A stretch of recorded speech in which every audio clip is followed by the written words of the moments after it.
So today we'll be discussing Canto 4, the story of Prithu Maharaj. In the Canto 4, it starts from chapter 15 onwards. Chapter 15 onwards to chapter 23. Prathu is 18, no? Sorry again? Prathu 18 है ना प्रभु जी? पृथु महाराज का story 15 से शुरू होता है and 15 से it goes till 23. Yeah. Sorry. Yeah. Correct. So 15 to 23 is full Prithu Maharaj story, different pastimes and different leelas. So we'll try to cover most of the things. Let's see how it goes. So if you can see the screen, I have shared the screen also. Can you see the screen on your phones or laptops? Yeah.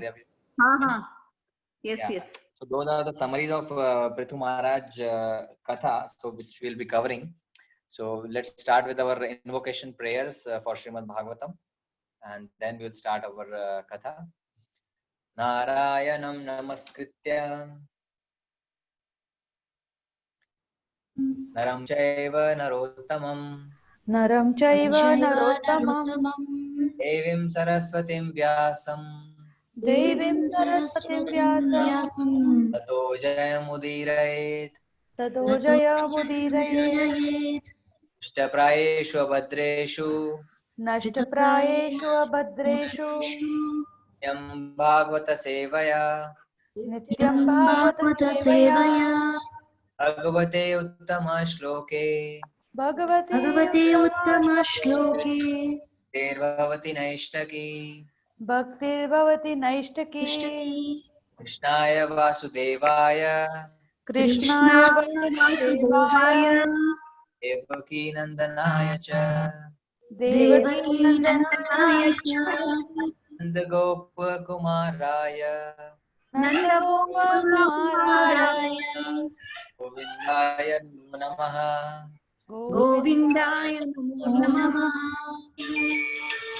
Srimad Bhagavata Mahapurana ki jai. Request all to be on mute so that we don't have any disturbance in the class. If anyone wants to speak, they can raise their hands and put their questions in the chat window, or else we can take the questions at the end. So this is how we'll be doing, so not to disturb the flow. So I can see all participants have joined. Maybe some of them are yet to join, I think. Okay, I'm still admitting some of them, so that's okay. So I hope you can see the screen. So I'll start with a little bit story today. So of Prabhupada. So Srila Prabhupada, he was once in America in one of his center. It was very early days. So when he was in the temple center, and he saw a very young and Mataji coming from outside, entering into the center. She was wearing a very nice tilak, and she was a foreign lady, of course, not Indian. So she was having a very nice sari and very nicely dressed and nice tilak, and she was carrying some books of Srila Prabhupada, the Srimad Bhagavatam translation of Srila Prabhupada. So Prabhupada was asking to his other servants or other secretaries that where is this Mataji coming from? So they replied that Mataji has been going for book distribution, Prabhupada. So Prabhupada, hearing this, he was very pleased. He was really happy that to see the Mataji has gone for book distribution. So he was asking Prabhupada that really she had gone for preaching, she had gone for book distribution. He was so excited. So Prabhupada asked the secretary that, can you call that Mataji in my room, in my where I'm sitting. So then that Prabhuji, that secretary Prabhu, called that Mataji to Prabhupada's room, and Prabhupada was there in the room, and there was a table, and Prabhupada was sitting behind the table, and there was one male servant of Prabhupada and one male secretary, and then Mataji entered into the room. So Prabhupada called Mataji, please come near me, come near to the table. So she was very frightened. She was afraid, what Prabhupada is going to ask, and she was, feeling a bit scary. But Prabhupada said, no, please come near to the table, sit here. So she sat, and Prabhupada very happily asked her. So all were there, two male servants and male secretary was there, and then Mataji was there. So there were 4 people in the room. So Prabhupada asked that, where have you gone? So Mataji replied that, I have gone to the airport, Prabhupada. So Prabhupada said, what were you doing at the airport? So she said, I was distributing your books. what Srimad Bhagavatam you have translated. I was distributing that books. So Prabhupada was happy, very happy to hear that answer, that she was distributing books. And then Prabhupada asked her that whom all did you met there at the airport? So she said that I met a lot of different people. So I met some doctors, some lawyers at the airport, some businessmen, and even I met some politicians also, some teachers. So Prabhupada said that, what did you tell to them? So she replied that I offered them your books and then Prabhupada asked, what did you tell to them about the books? So Mataji said that I just said that, this in this world, in this material world, where everybody is giving relative knowledge, everybody is giving the knowledge which they know, and it may be a win-lose situation. Everybody is giving a knowledge to some other person so that he is getting more benefit than the other person. So that is the intention. But the Srimad Bhagavatam is giving you the true knowledge, which is a win-win situation for everyone. So this is what I told about your books. So Prabhupada, hearing this answer, he was very much pleased. He was very much pleased with this Mataji, and he was broadly smiling that what an answer Mataji is giving. And then Prabhupada asked that, what did they say? Hearing this, when you said this, what did those people said to you? Then she said that they were very much interested in your books, and they were, she gave the count how much she sold, and she said that the people there out at the airport were very much pleased to have Srimad Bhagavatam, and they were very much interested to read your books. So Prabhupada, hearing that, he was very happy, and he said that look how Bhagavatam itself is distributing, how Bhagavatam is, selfly, he's Bhagavatam, he is distributing himself. He used to say that Bhagavatam is distributing himself to everyone. And then he just took one first canto from Bhagavatam, which he only translated in the purport, and he just flapped the book. The way we flap the book, he just flapped the book, and he saw one verse. So that one verse is from first canto, chapter 3, verse number 43. So let us go to that verse which Prabhupada flipped, and he read that verse. So we'll read that verse today. Canto 1, chapter 3, verse 43. You can repeat if you want to with me, along with me. Shall I read, Prabhu? I'll recite the verse. You can recite the verse, then you read the translation, Prabhu. Krishne swadhamopagate. Krishne swadhamopagate. Krishne swadhamopagate. Krishne swadhamopagate. Dharma jnana divisaha. Dharma jnana videsaha. Dharma jnana divisaha. Dharma jnana divisaha. Kalau nashta drasham esa. Kalau nashta drasham esa. Purana karo dhunoditaha. Purana karo. Yeah, you can read the translation, Prabhu. This Bhagavata Purana is as brilliant as the sun, and it has arisen just after the departure of Lord Krishna to his own abode, accompanied by religion, knowledge, etc. Persons who have lost their vision due to the dense darkness of ignorance in the age of Kali shall get light from this Purana. Yeah. So what it says is that as Krishna was going, Krishna departed from this planet Earth, all the knowledge, all the jnana, and all the dharma went along with him. So it says that Bhagavad Purana is so brilliant as sun that it has arisen after the departure of Krishna. When the Krishna has departed, Bhagavatam has arisen after that. And the people who have lost their vision, Kalau Nasta Dharma Isha. So this brilliant Bhagavad Purana, who is brilliant as sun, he is giving the bright light to all the person who have lost this knowledge and this dharma in the darkness of the Kali Yuga. So this is what Prabhupada read this verse and he was very happy that Mataji was distributing, and Bhagavatam himself, he said that how brilliant is the Bhagavatam that he himself is distributing, himself is distributing. So it is a duty of every devotee to read Srimad Bhagavatam, to distribute Srimad Bhagavatam to others also, and adopt that knowledge, because Srimad Bhagavatam is none other than Krishna himself. He's as brilliant as the sun who removes all the darkness in our life and everybody's life. So this was the little incidence of Prabhupada with that Mataji. So if somebody reads Bhagavatam and distributes Bhagavatam, Prabhupada is very pleased. Just by doing that activity, he will become very pleased. So if you please Prabhupada, he will be blessing you. So let us, with that thought, let us try to read what Prabhupada is saying, and let us get advantage of all these things. So if you all remember, last week we saw the story of King Vena, right? So King Vena was the son of King Anga and Sunita. So that's what we saw, and he was a very cruel king.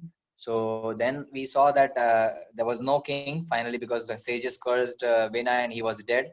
And then from the body of King Vena, we had Nishada, and then we had Prithu Maharaj and Archie from the arms, right? So today we'll continue with that. So we saw King Vena, who was the example of a bad, I would say bad king, right? He was a bad governor or bad king or bad ruler, so that everybody was, he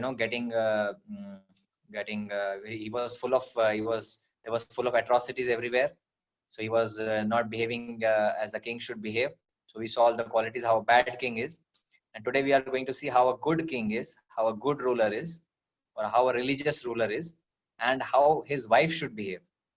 So today we will also see a beautiful relationship of husband and wife also. With Srimad Bhagavatam, many instances it shows. So I hope you are sitting as a couple, and if you are not, just drag your better half so that he also understands what is being talked. And if they are busy, please let them do their work. Just request them, don't be harsh on them. So if they are just around, just call them to sit with you so that we both understand each other.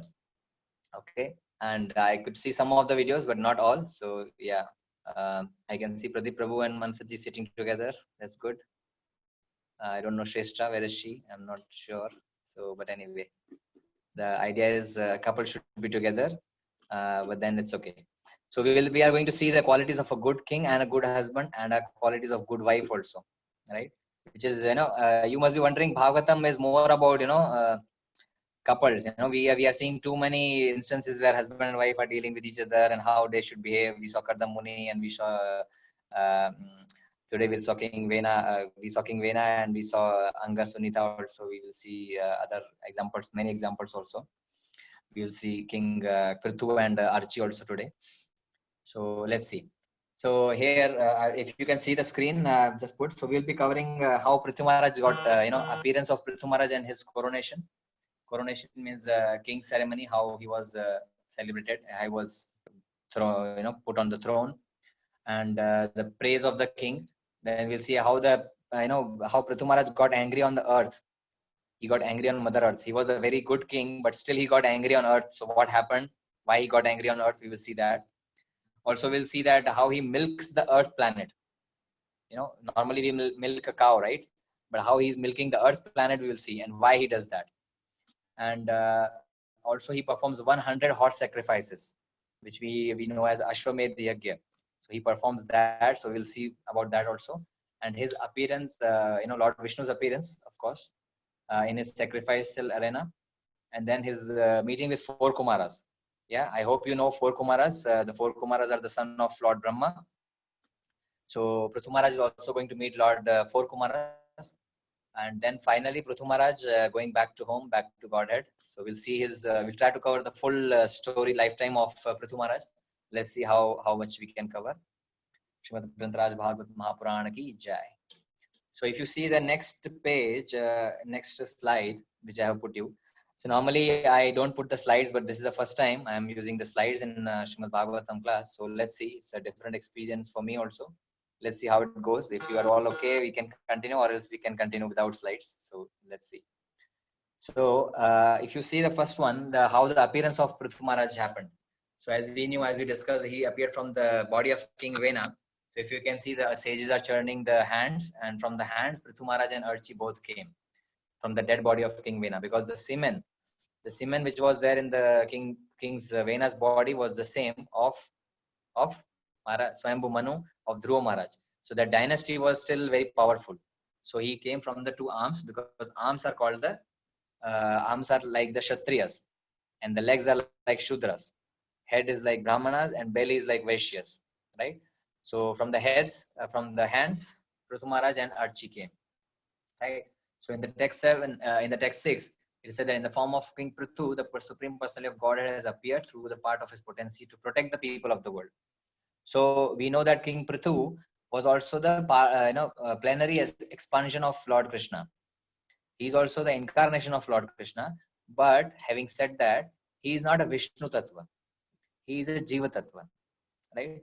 So there are three tattvas to be understood. One is Jiva Tattva, one is Vishnu Tattva, and one is Shiva Tattva. So Jiva Tattva is we all, right? You, me, everyone is a Jiva Tattva, whereas Brahmaji is also Jiva Tattva. And Vishnu Tattva is the expansion of Vishnu, direct expansion of Vishnu, or plenary expansion of Vishnu, the Vishnu Tattva. And Shiva Tattva is not Jiva Tattva, not Vishnu Tattva also, but it is different Shiva Tattva. Right? So he is different than Jiva also, different than Vishnu also. He is a separate entity, Shiva Tattva. So we'll not go into Shiva Tattva today. It is not the topic, but just to understand it is different. So here King Maharaj Prithu is also incarnation of Vishnu, but it is Jiva Tattva. So he's a Shakti Avesh avatar, right? He's having the power of Krishna. He's having the Shakti of Krishna. So that is the incarnation of Prithu Maharaj. And Archi also is a queen. So Archi is also the incarnation of goddess Lakshmi, because the goddess Lakshmi and Krishna has to come together. So they are both like that. So if you can see the next slide. So when they both Archi and King Prithu came, I hope you are seeing the screen. We are on text number 9 and 10. You can show thumbs up. Yeah. So here it says that Lord Brahma, the master of entire universe, arrived there accompanied by all demigods and their chief. So when Prithu Maharaj and Archi came, Lord Brahma also came. And seeing the lines of Lord Vishnu's palms on King Prithu's right hand. So when there is some incarnation of the Lord, they have some indications, right? So here what is Brahmaji seeing is seeing that Lord Vishnu's palm, and on the Vishnu has some signs like chakra or shank, conch shell, or gada, padma. These are all the signs which feet and hands are having. So similar signs were available on King Prithu's hands and legs also. So Brahmaji could confirm that he is none other than the incarnation of the Lord. So if somebody tells you in this material world, if you go to India, most probably, if somebody tells you that he is the incarnation of the Lord, then you can please check the signs whether some signs are there or not. Maybe on the foot or hand, some sign should be there. But our signs, normally our signs are just mole is there or some dirt is there. We don't have any marks of, Shank, Chakra, Gada, Padma on hands or feet. So if somebody says, I am the incarnation of Vishnu, I am the Kalki incarnation, like we had some in few months back, there was in India, and some person was there. He was claiming himself to be Kalki incarnation.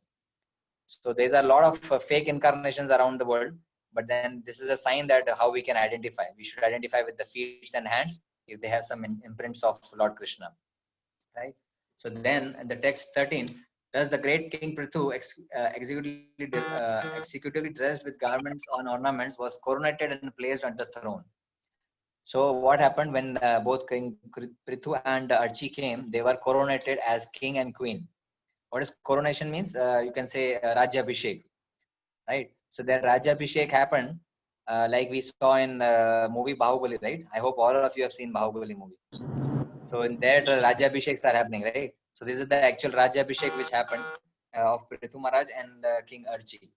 So if you can see on the next slide, the coronation is happening, and it's a very long process of getting, coronated on the throne.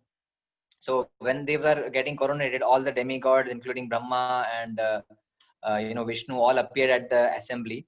If you can see in the photograph, you can see Vishnu also standing there with the 4 hands. So all came and they all gifted some of the items to the couple, to the king and the queen. So Lord Brahma presented King Prithu with a protective garment made of spiritual knowledge, because Brahma is having all spiritual knowledge, right? He's having Vedas in his hand. And Saraswati gave him some transcendental necklace. Vishnu gave him Sudarshan disc, and Lord Vishnu's wife, goddess of fortune, gave him imperishable opulences. So since he was the incarnation of, so now here we can see that Vishnu is also coming, and King Prithu is also there. And we are saying that King Prithu is the incarnation of Vishnu, right? So both are there at the same place. So you see Vishnu is also present and his incarnation is also present. So that means he's a different entity. He's not Vishnu himself. right? He's a different entity, like expansion of Vishnu, expansion of Krishna as avatar, right? But when when we say Krishna as a son of Devaki and Vasudeva, Krishna himself comes as a full Krishna himself. He is not coming as an expansion, right? This is what Srila Vyasdev writes also. Etescha sakalam pumsa Krishnastu Bhagavan Swayam. So when we say Krishna and Bal Gopal in the form of Devaki and as a son of Devaki and Vasudev, he is Krishna himself, right? So that is what we understand from here. That here Vishnu is also there and incarnation of Vishnu is also there. Both are there at the same place, right? So this is what is to be understood. Further, Lord Shiva also presents him with a sword, with a sheath marked with 10 moons, and all other demigods, Durga and Chandra, all are giving him the horse made of nectar, and demigod Vishwakarma presenting him with a beautiful chariot. I hope you can read the text which I'm projecting. So all the demigods are giving, different boons and benedictions to King Prithu and Queen Archi, right? So Vishwakarma is, who is Vishwakarma? He is the architect of demigods. He's the architect. So he's giving a beautiful chariot, and then we can read the text 26. Yeah, somebody can read the text 26. Divya Mataji, can you read? Yes, Prabhu. King Prithu continued, "My dear devotees, headed by the Sutta, just now I am not very famous for my personal activities because I have not done anything praiseworthy you could glorify. Therefore, how could I engage you in praising my activities exactly like children?" Yeah. So this is King Prithu. So everybody was glorifying him and everybody was gifting him, all the demigods, Indra, Chandra, Surya, Lord Shiva, everybody came to the assembly and were gifting him. But Lord Prithu is saying, King Prithu is saying that I have not done anything great yet. He's showing his humbleness. He's showing his, humbleness that, that I have not done any personal activities because of which I should be glorified. So this is the first quality of humbleness. Normally what happens when everybody in the world is praising us, what happens to us? We get too much puffed up, right? That there is no one like me in this whole world, in this whole creation, right? And we try to hear all those glories and we get puffed up. So this is where King Prithu is on the contrary. He's saying that I have not done anything great like that so that you are glorifying me.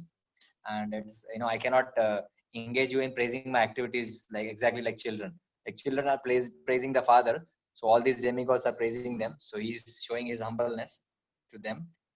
And then we see the next slide. King Prithu is the perfect example. Yeah. Prabhu, a small doubt. Sorry for the interruption. Mhm. Before there was a statement that you told Vishnu incarnation and with Prithu Maharaj as Vishnu incarnation, and Krishna means Krishna himself will come. How about Balaram and Krishna together, Prabhu? Is Balaram not an incarnation of Krishna? Yeah, Balaram is the first incarnation of Krishna. He is the first incarnation. So Balaram is the expansion of Krishna. So he is not Krishna himself. He is the expansion. So they can be together. No? Okay, so Balaram, here it is not the same case like Krishna and Balaram with Prithu and Vishnu. No, I am saying, yeah, that's the same case. So Balaram is also an expansion of Krishna. Here Prithu is also an expansion of Krishna, not Krishna himself. He is the Shakti Avesh avatar. So that is what exactly to be understood. So Balaram is also expansion of Krishna, right? So but Krishna, when we say Krishna, he is the original personality of Godhead himself. He is not the expansion. When we say Krishna as the son of Devaki and Vasudeva, so he is not the expansion of Krishna. He is Krishna himself. He is the original personality of Godhead himself. He is not the expansion. Whereas we say other avatars like Guna avatars and Leela avatars, like Kurma and other avatars like Kurma, Narsimha, all those avatars are there. Meena and all those avatars are there. They are expansion of Krishna. They are not Krishna himself with limited qualities. So like Prithu Maharaj is also expansion of Krishna with limited qualities, but not full quality in totality. But whereas Krishna comes, he comes as a full Krishna because Krishna is to Bhagavan Swayam. He is the original personality of Godhead. He is the fountainhead of all the incarnations. So that's why we say Krishna is not an avatar. He's avatari. Yeah, Krishna himself is an avatari. He is not an avatar. Right? All others are avatar of Krishna. All other avatars are coming from Krishna. So we saw that I think in the last few Bhagavatam sessions we saw that there is a Chaturvyu from Krishna. The first Chaturvyu comes, which includes Sankarshan, Vasudeva, Pradyumna, and Aniruddha. This is the first Chaturvyu. Then the second Chaturvyu comes, and from that second Chaturvyu, Sankarshan comes 3 Vishnus, which is Garbhodakashayi Vishnu, Shirodakashayi Vishnu, and Karanodakashayi Vishnu. And from Garbhodakashayi Vishnu, there is a navel, and on the top of the navel comes Brahmaji, and then so all the that comes, which we saw in the first canto of Bhagavatam when we had a universe creation, right? That is how it goes. So Krishna is an avatari; he is not an avatar. So here also we see Prithu Maharaj is a expansion of Vishnu with some of the qualities, but not all qualities, right? Okay, Prabhu. Okay. Thank you, Prabhu. So if you can see the next slide, King Prithu is a perfect example of an ideal chief executive, right? So we are seeing that what is the ideal chief executive qualities of King Prithu. So yeah, someone can read. Swapnaji, can you read text 4?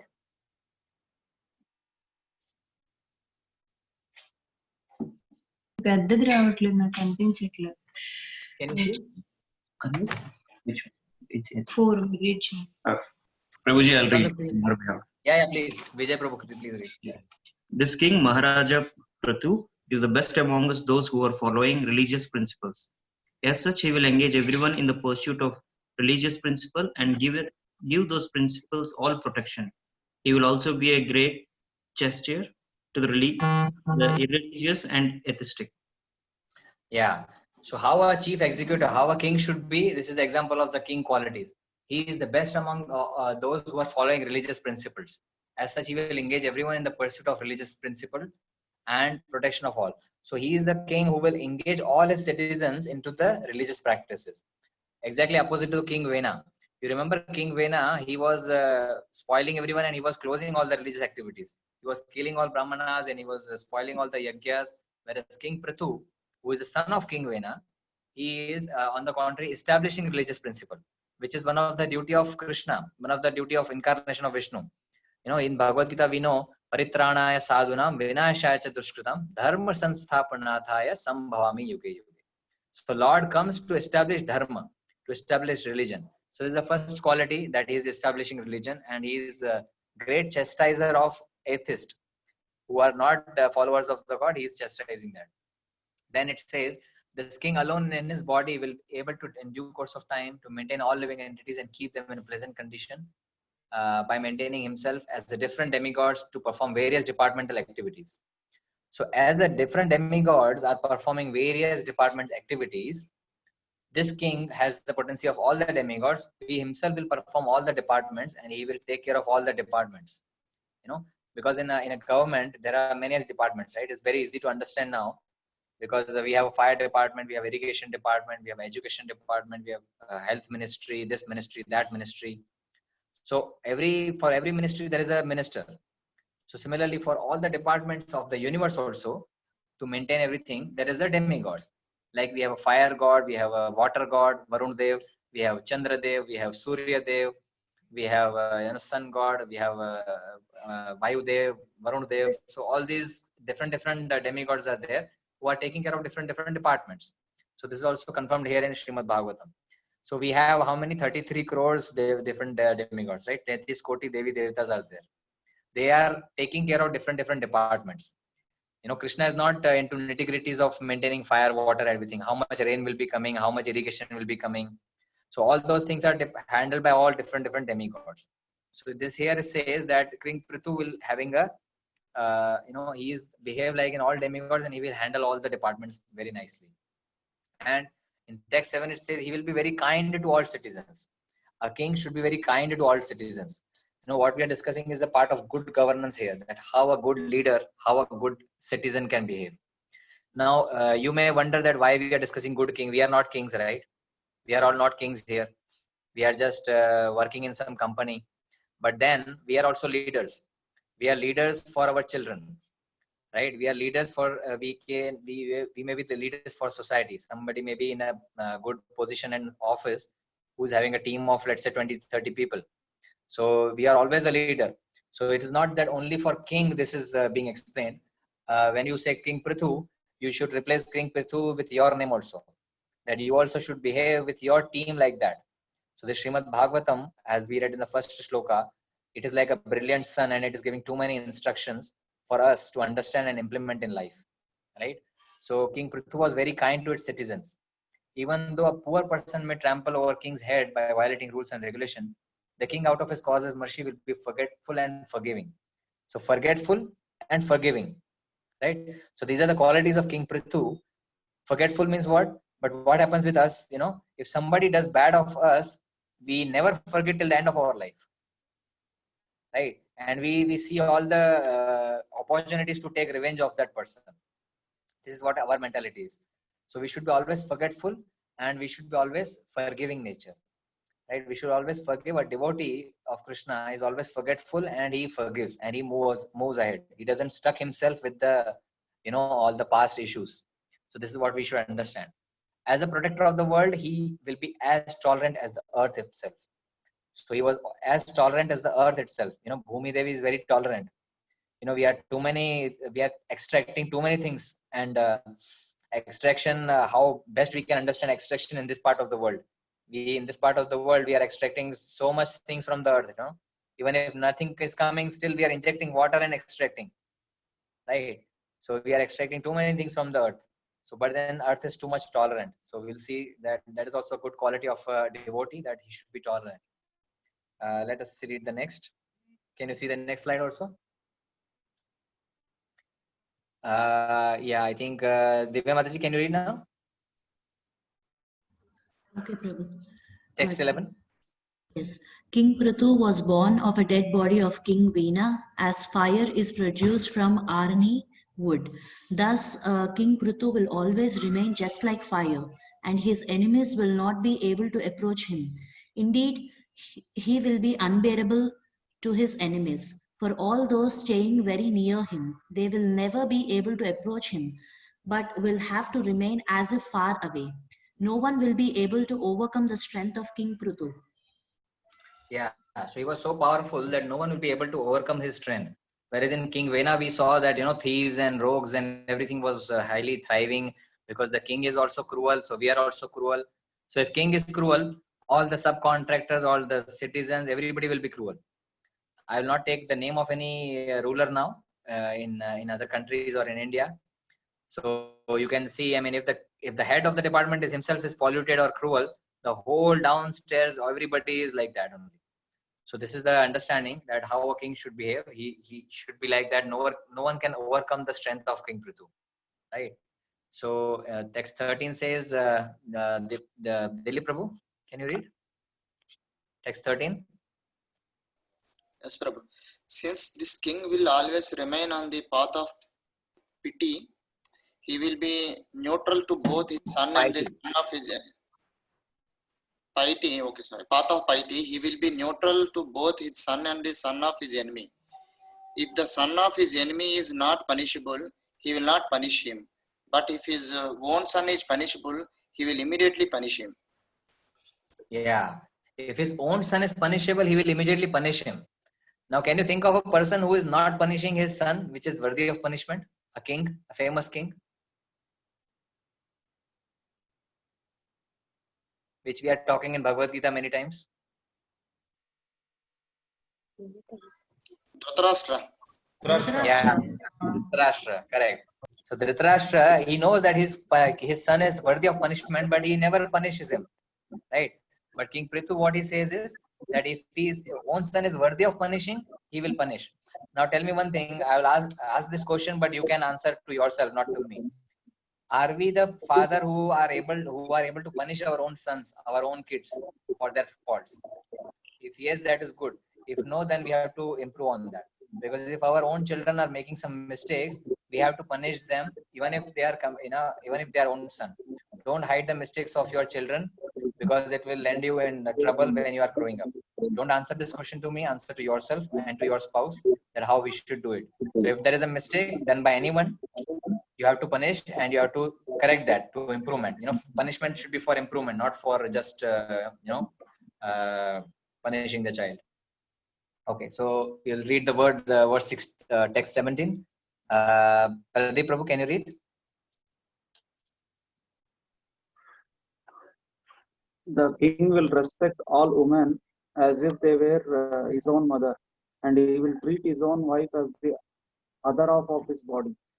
He will be just like an affectionate father to his citizens, and he will treat himself as the most obedient servant of the devotees, who always praise the glories of the Lord. Yeah. He will treat other women with respect, and he will treat his own wife as the other half of his body. You know, the way you're taking care of your body, you have to take care of your wife also. She is the other Ardhangani, right? We say Ardhangani. Ardhangani means what? Half our body is wife's body. So that is how the meaning is.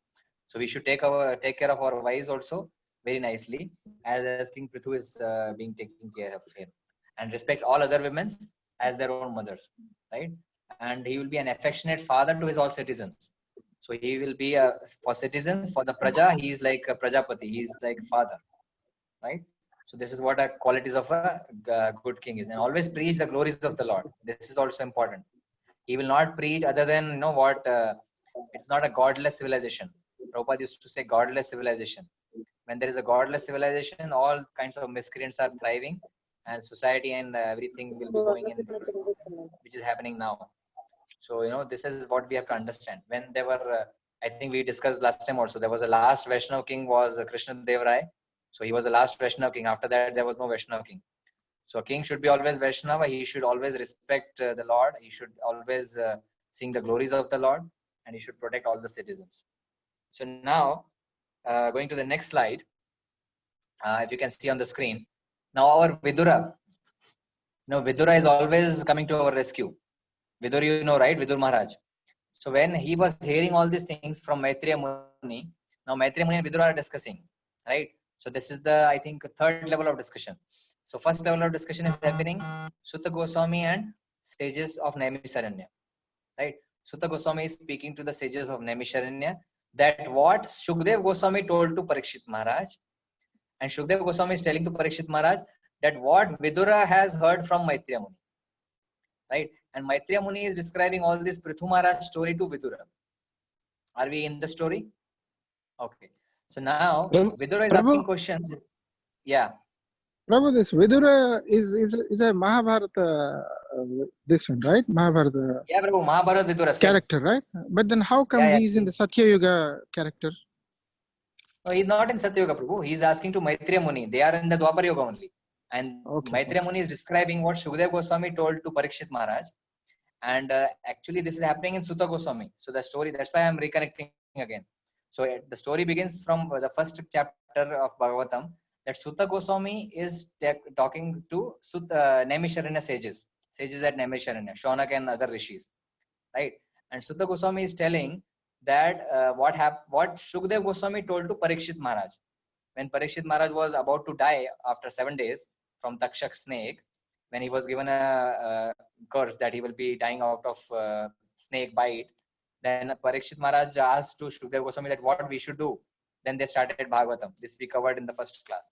So then they started Bhagavatam. In Bhagavatam, Prithu Maharaj story is coming, which now Maitreya Muni is narrating to Vidura. Right? So this is how it is, the story is going. So now, this Vidura, is it clear, Prabhu? Yeah. Yeah, so now Vidura is having so many questions, Thank God for Vidura for asking this question, so that all the story is unfolding now. Because, what this Maitreya Muni is trying to do, he's narrating very briefly. And then Vidura is not satisfied with all these brief answers.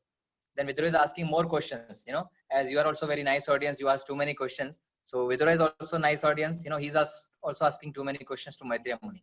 So he's asking that what happened, Maharaj Prithu is very nice king, he's a very nice religious king. Then what happened that he became angry with earth? What happened that King Indra has to steal the horse which was meant for sacrifice? Why Indra has to steal? Stealing is a very bad quality. But why Indra has to steal? Then he further asked that how did Prithu Maharaj milk the mother earth in the form of cow? What happened? And why the surface of earth has become uneven? And what after that? So the surface of earth has become uneven. So all these questions are, Vidura is asking to Maitreya Muni. Yeah. And then Maitreya Muni will be answering very nicely. And Maitreya Muni will be very happy. So it's said in Bhagavatam that a good speaker should be always very happy with the questions. Of course, the questions should be related to the spiritual upliftment. So Maitri Muni is becoming very happy with Vidura. He's saying that you are so nice devotee that you are asking so many questions, which is allowing me to speak about the glories of the Lord, about the glories of the pastime of the Lord. So if you are not asking questions, I will not speak. So that's why I also encourage you to ask so many questions so that I will, get the opportunity to speak with the help of my Guru Maharaj and with help of Prabhupada and Krishna. Right. So it is good to ask question about the spiritual understanding always, which is encouraged. So let us see the answers of all these questions, how the story unfolds. So we will see the next slide. Okay. So let us take the first question. So it says Maharaj Prithu becomes angry on earth. So it happened one day that when the Prithu Maharaj was coronated as a king, he became the king. Then all the citizens of the kingdom, they came with folded hands to Prithu Maharaj, and they said that we are all hungry, we are all skinny, nothing is getting produced from the earth. There is some problem. We are not getting any production, any grains, any we are not getting anything. And you are our only protector. You should protect us. It is a duty of a king to protect. So please protect us. We are burning like fire, and fire of hunger is is inside our stomach, and Mother Earth is not giving us any production. Like you have heard all the sukha and all the droughts and all these things, right? When there is a droughts in Maharashtra and other places, the people are having similar kind of situation, that they are going hungry and the earth is not producing at all. So they are all in the 10th verse and 11th verse, they are saying that please take care of us, or else we will die for want of food. Now we are not having any food. Now you are the king, because you remember there was no king before Prithu Maharaj. Vena was dead, and then there was no king. So after a long time, Prithu Maharaj became king. So all the praja is very already distressed. They came to the king.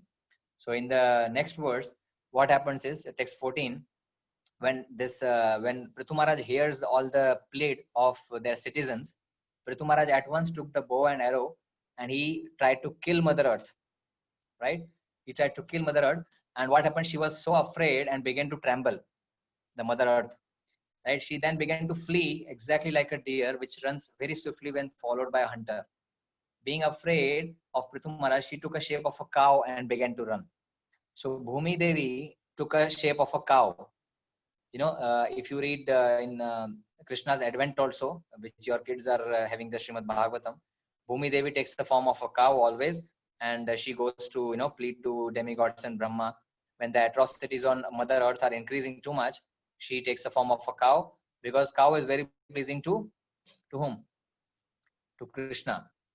Right? Cow is very pleasing to Krishna. So Bhumi Devi takes the form of a cow, and here she is running like anything. She is trembling that King Prithu is about to kill with a bow and arrow to the earth.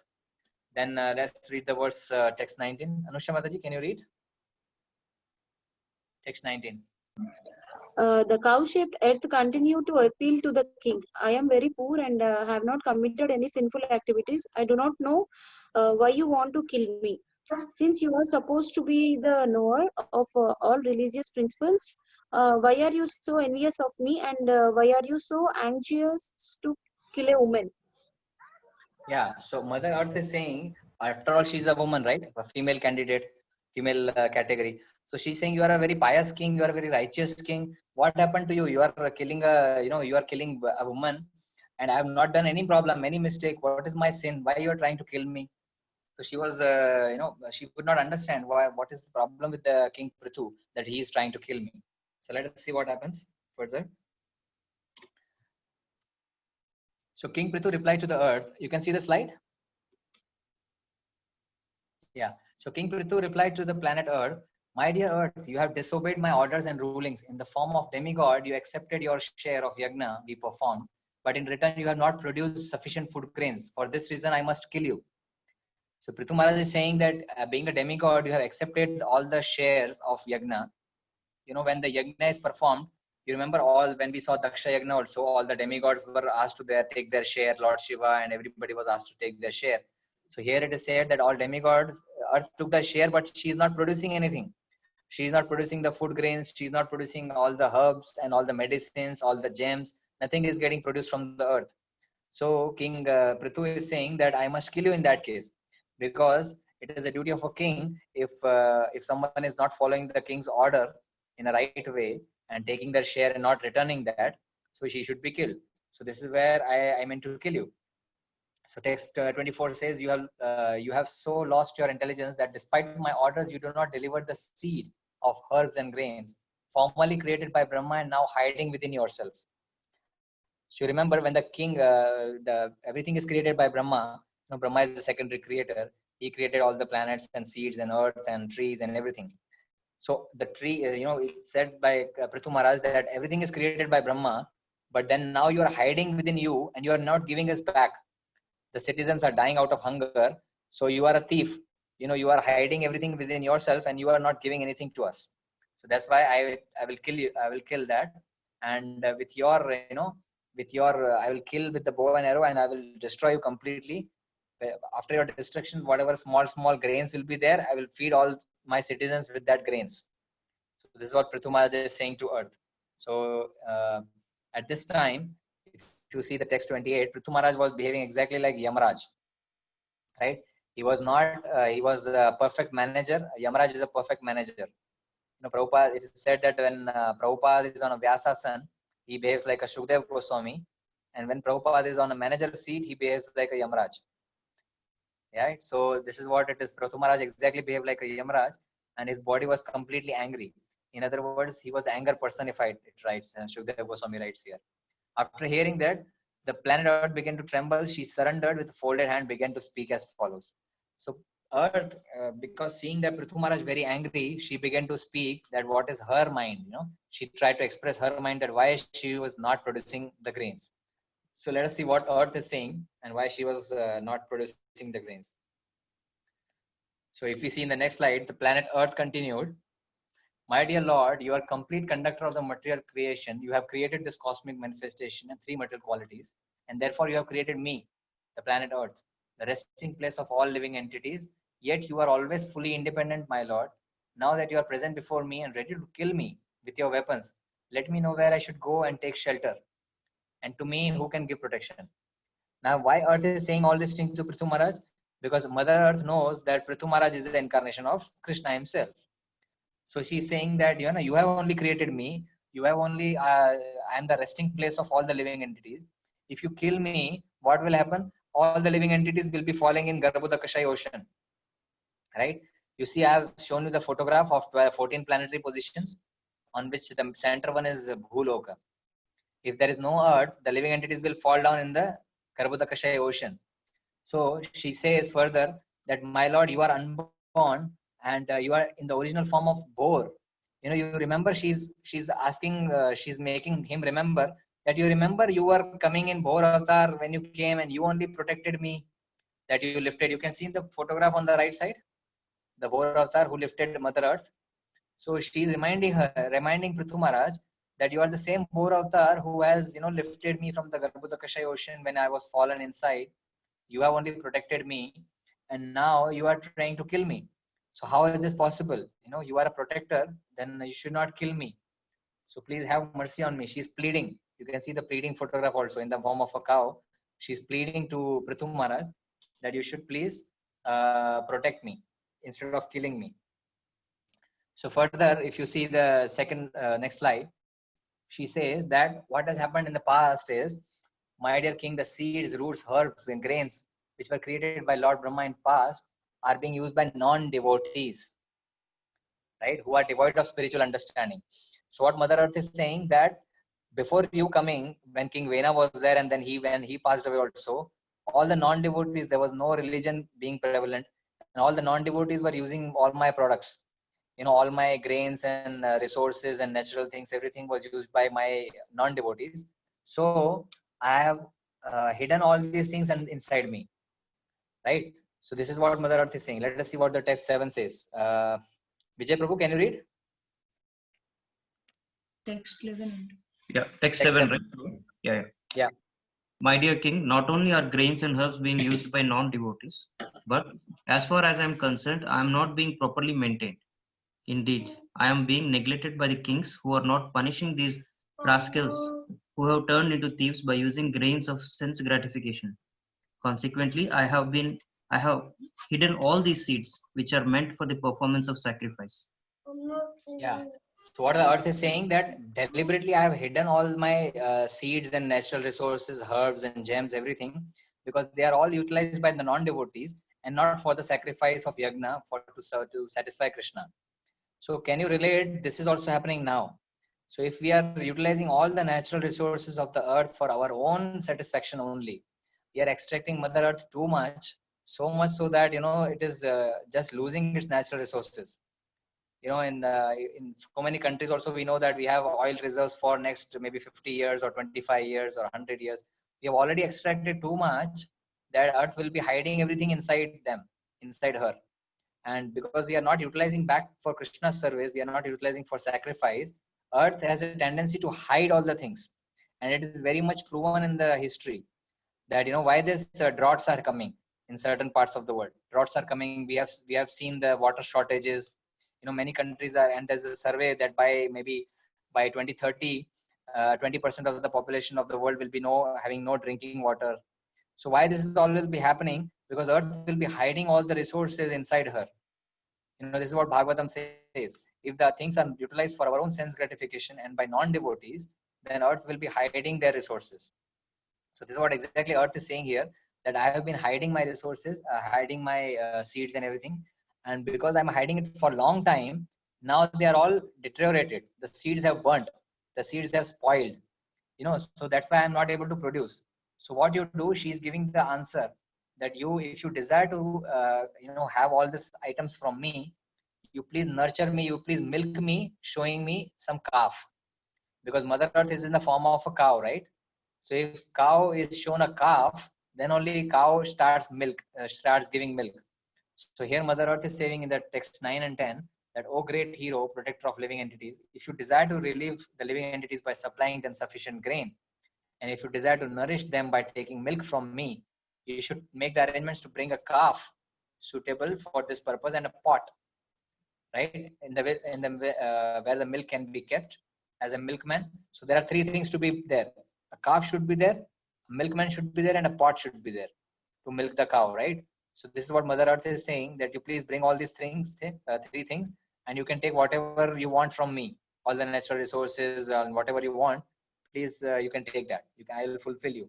But then it has to be used for the Krishna service for the right purpose.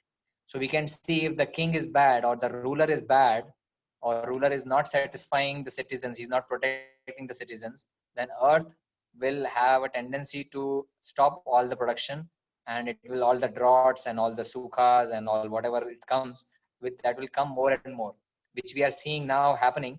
And in due course of time, in Kali Yuga, as the Kali Yuga progress, it is going to be more, because the righteous kings are very lacking nowadays. So we'll read the next verse. So how the Maharaj Prithu is milking the earth now, there are certain examples that how Maharaj is making the calf, somebody calf, and then he is starting milking. Anusha Mataji, can you read text 12?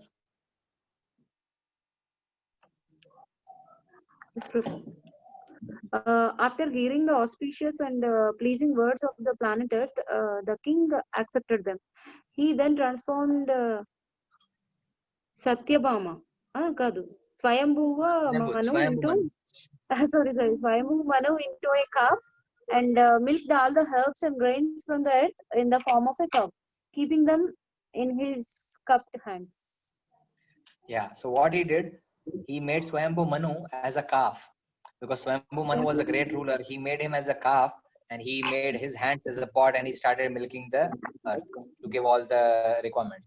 And then when he started this, all the other personalities also during that time, they all showed the calf to the milk. So calf is a representation here.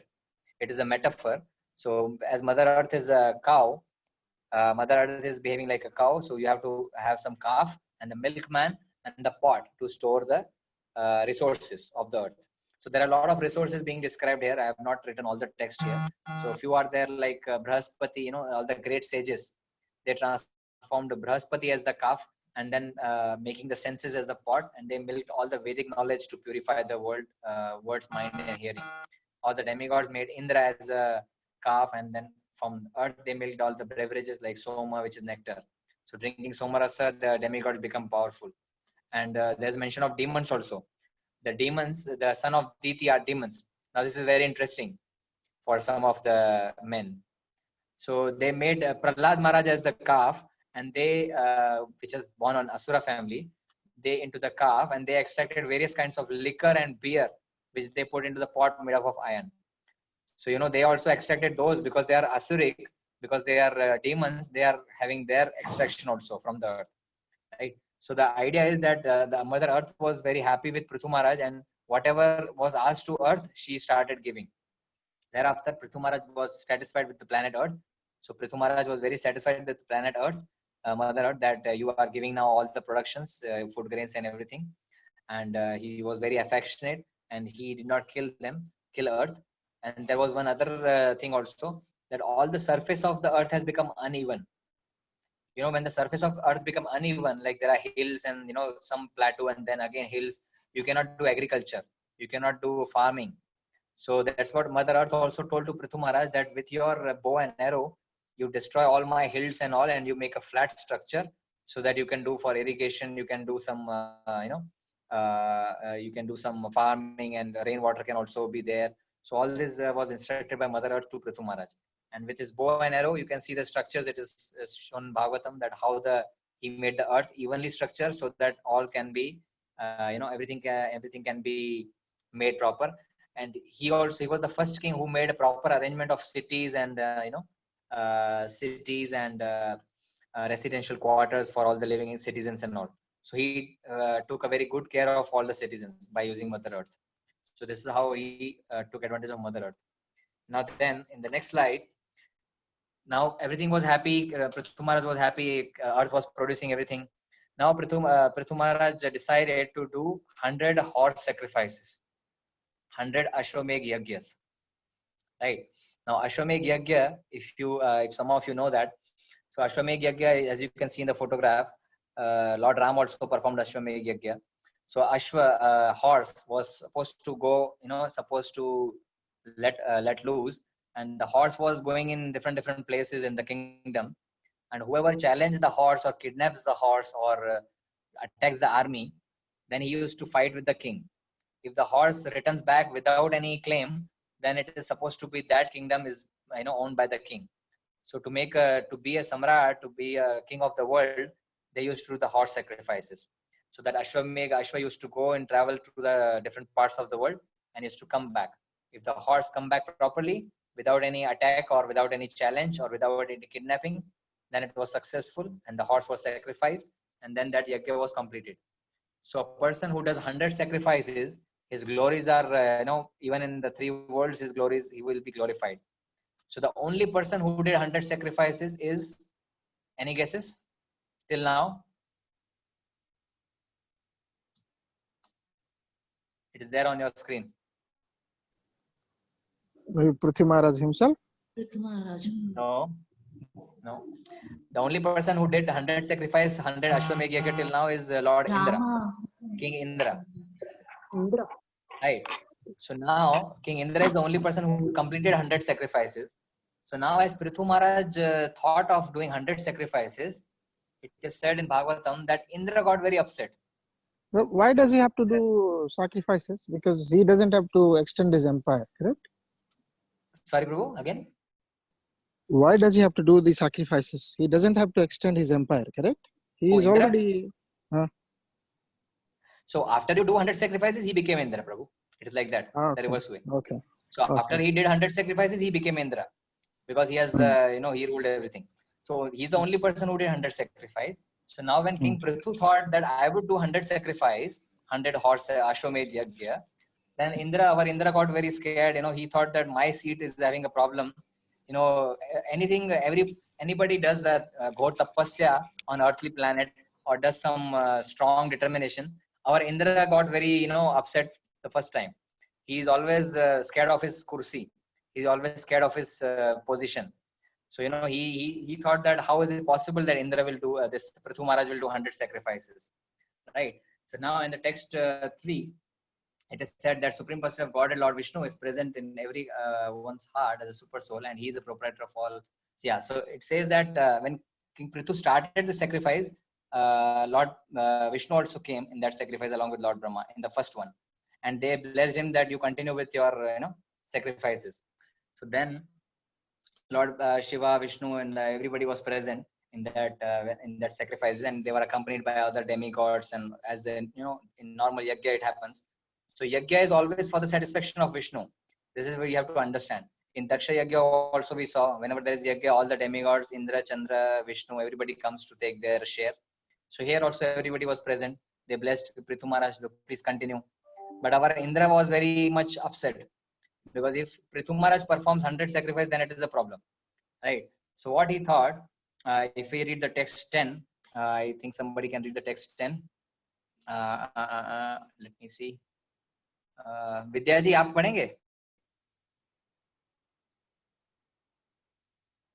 Vidya Pai, are you there? Okay, I think she's not available. Shruti, Harish, are you there? Yes, Prabhuji. Which text did you ask us to read? 10. You can see on the screen. Yes, Prabhuji. King Prithu was dependent on the Supreme Personality of Godhead, who is known as Adhokshaja. Because King Prithu performed so many sacrifices, he was superhumanity enhanced by the mercy of the Supreme Lord. King Prithu's opulences, however, I can't see the screen. Okay, sorry, I think I have not properly done that. So, however, could not be tolerated by the king of heaven, Indra, who tried to impede the progress of his opulence. The defects of material life are so strong that due to contamination, King Indra became envious of an incarnation of God. Indra also under the influence of material world and is envious. The opulence of King Prithu was not dependent on material conditions. Yeah. So what we are understanding in this from this is that even the Indra, who is situated in the heavenly planet, he is the king of heaven. Swarga ka raja hai Indra. When we say that somebody dies, we say ye Swargvasi ho gaye, hai na? So he is the king of heaven, but still he is envious of Prithu Maharaj. He could not understand that how he is performing 100 sacrifices. It will be threat to my position. So we can see that envious is even there in Krishna, is there in even Lord Indra. So whoever is there in the material world, he cannot be devoid of enviousness. So what to speak of us? So this is where we have to understand that even Indra is in the under the influence of material creation. So all the 14 planetary positions ranging from Brahma to Patala, we know that we are in the Bhurloka. Then we have above planets like Maharloka, Janaloka, Tapaloka, Satyaloka. And then downwards till Patala, Sutala, Talatala, Rasatala, all the lokas, all these are material creations of the Lord. So anyone in this planetary position is cannot be devoid of for this material qualities like enviousness also, right? So here Indra is getting envious. We have seen many incidences where Indra is getting envious. He was envious in Govardhan Leela also. When Lord lifted Govardhan, he was envious of the Lord. So in many places Indra is envious. We'll see in the 6th canto also when Vritrasura story will come. Very amazing story. We'll discuss that in 6th canto. So Indra becomes envious just to explain us how the enviousness is still there in the material world in every place, right? So here he becomes envious. Then what we will see, let's see what he does. Out of when we are envious, we don't know what we are doing, right? So envy is one of the anartha, right? What are the anarthas? Kama, Krodha, Lobha, Moha, Mad, Matsarya. So this Matsarya is the envy, right?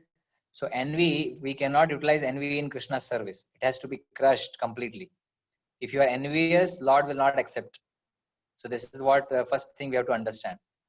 In Bhagavad Gita also, Krishna says to Arjuna that because you are non-envious, I am giving you this Bhagavad Gita knowledge. If you are envious, Krishna doesn't accept, right? This is the first thing which we should avoid.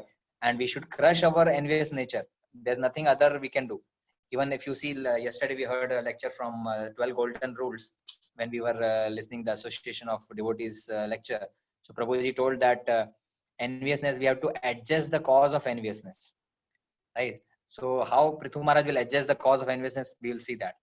So here what happened, because King Indra was too envious from Prithu Maharaj, what he did was, when the 99th sacrifice was going on, when the 99th sacrifice was done for Prithu Maharaj, in the 100th sacrifice, what Indra did is, if you can see in the photograph, Indra stolen the horse which was there for the sacrifice.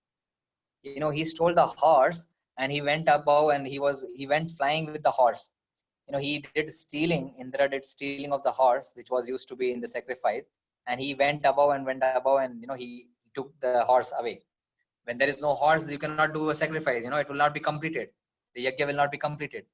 So Indra, but how he came, he dressed like a saffron. He dressed like a sannyasi.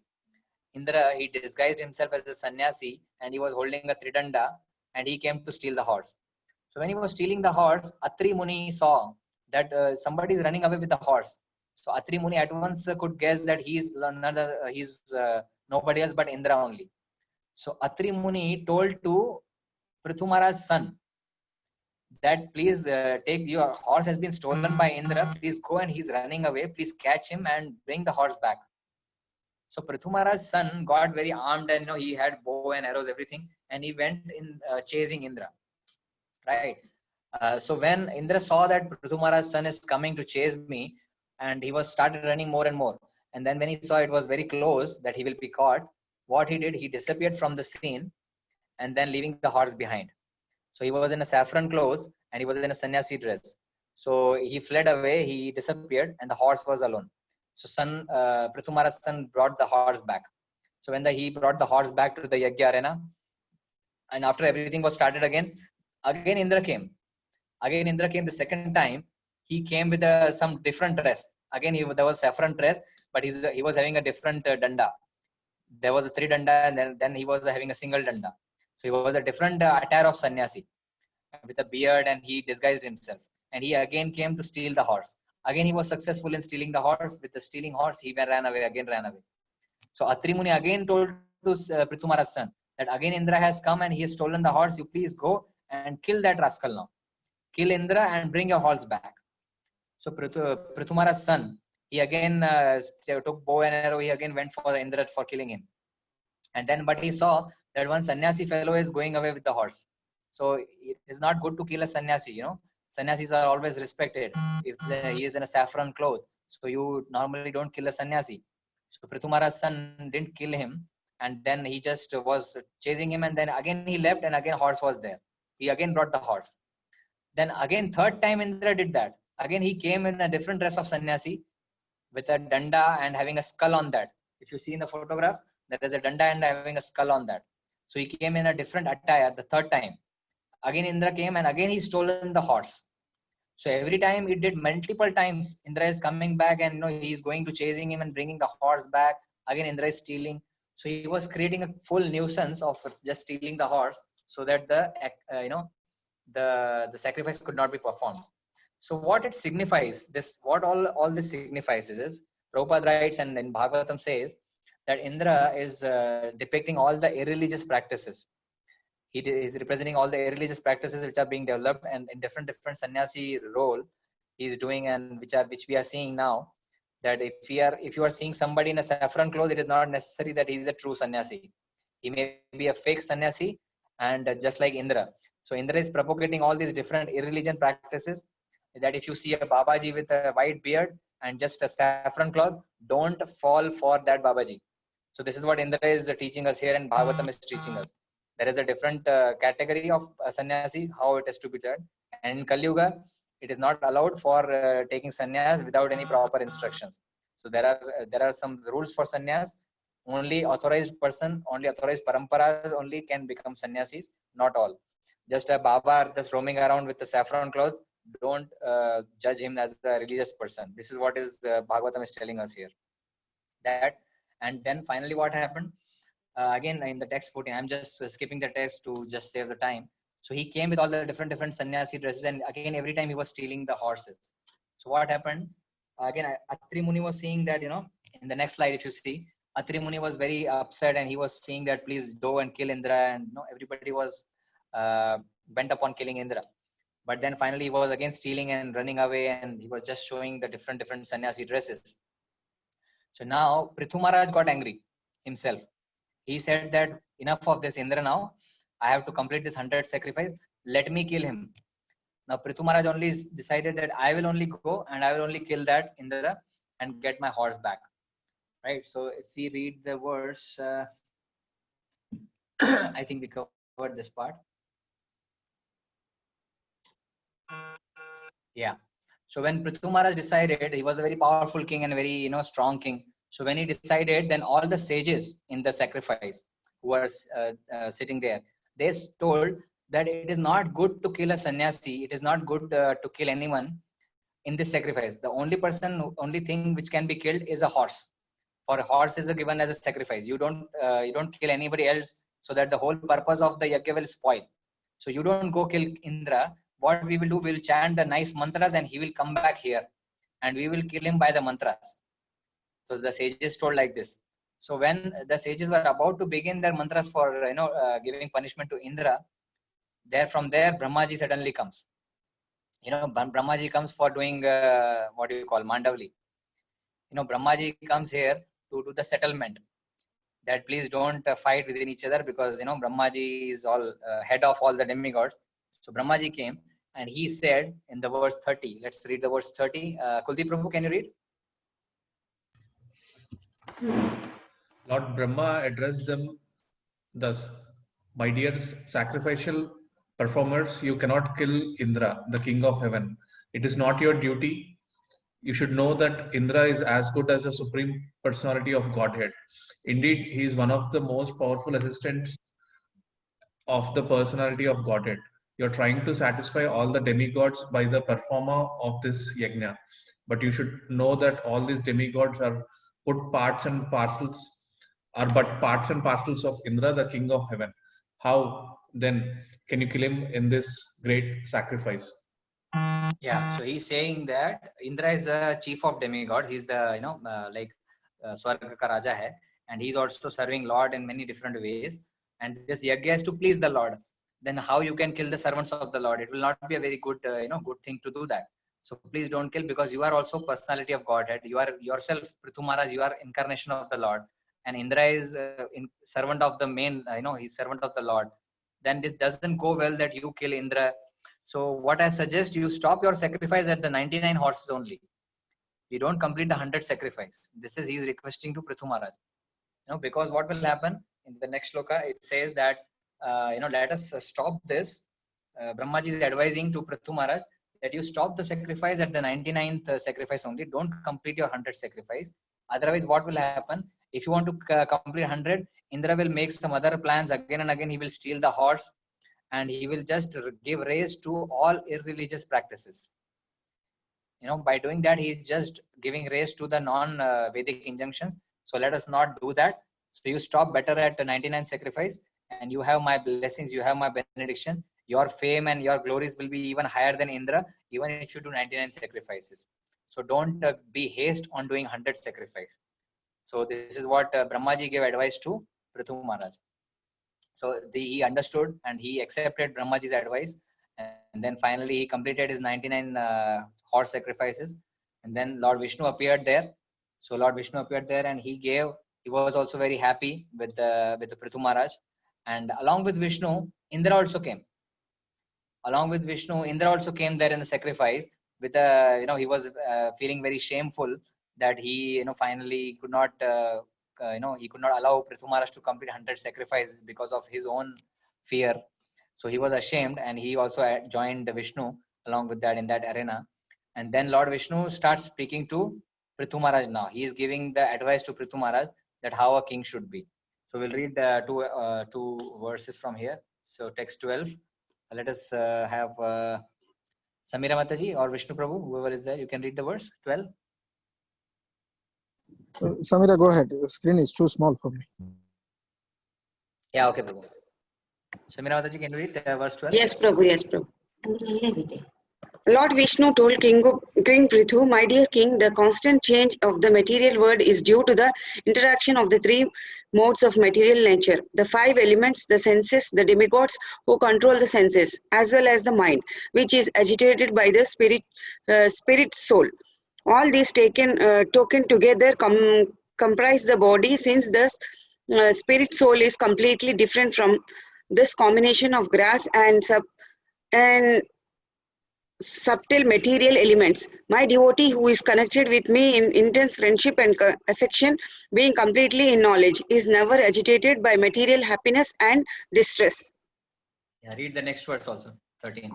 My dear heroic king, please keep yourself always equipoised and treat people equally, whether they are greater than you, in the intermediate stage or lower than you. Do not be disturbed by temporary distress or happiness.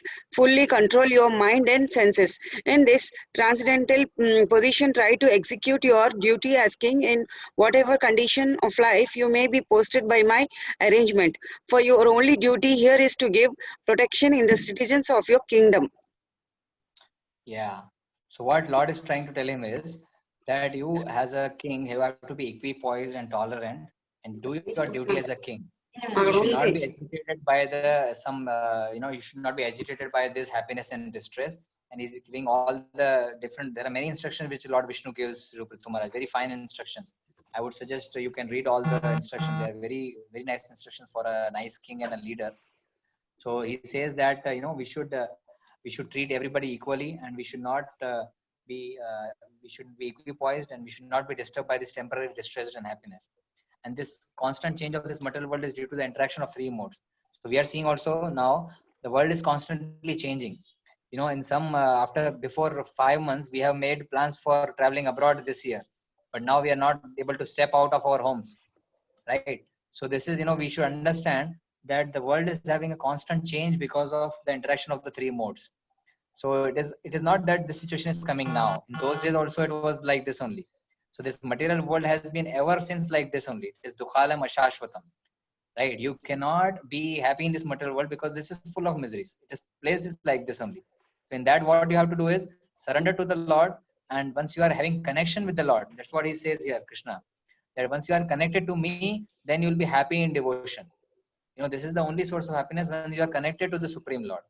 When we are disconnected, we will be temporarily happy, but we will not be permanently happy.